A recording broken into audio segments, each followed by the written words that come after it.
ஓம் சாய்ராம். சாய் பாபாவின் குரல்.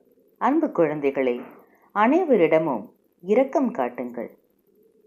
இரக்கம் இல்லாதவர்களை நாம் மனிதர்கள் என்று சொல்ல முடியுமா? இரக்கமே ஒரு மனிதனை நாகரிகமானவனாக்குகிறது. மனிதர்கள் கொண்ட கருணையே அவர்களை பண்பாடு உடையவர்களாக மாற்றுகிறது. அனைவரும் அடுத்தவர் மேல் இரக்கத்தோடு இருப்பார்கள் என்றால் பிறகு உலகில் சண்டைகள் ஏது, சச்சரவுகள் ஏது?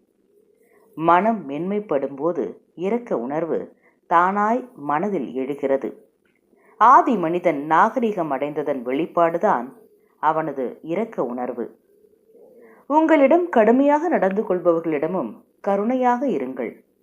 ஒருவர் உங்களிடம் கடுமையாக ஏதேனும் பேசினால், என்னவாயிற்று, உங்கள் நாள் சரியாக அமையவில்லையா என்று கேளுங்கள். நிலைமை அப்படியே மாறிவிடும். பிறரால் பெரிதும் கவனிக்கப்படாதவர்களை நீங்கள் கவனியுங்கள். அவர்கள் மீதும் அக்கறை காட்டுங்கள். நீங்கள் ஏதேனும் கோபப்படும்படியான செயல் நடந்தால் ஒரு பெரும் மூச்சை இழுத்துவிட்டு சில வினாடிகள் பொறுமையாக ஆலோசியுங்கள். அறியாமையில் இருப்பவர்கள், வறுமையில் வாடுபவர்கள், நாளும் ஒருவாய் சோற்றிற்கு அல்லல் படுபவர்கள், இவர்களிடத்தில் இரக்கம் கொள்ளுங்கள். உங்களால் இயன்றவரை அவர்களுக்கு உதவி செய்யுங்கள். அவர்கள் மீது சுடுசொல் சொல்ல வேண்டாம்.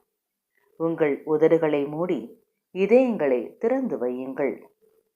சாயை பணிக. அனைவருக்கும் அமைதி நிலவட்டும்.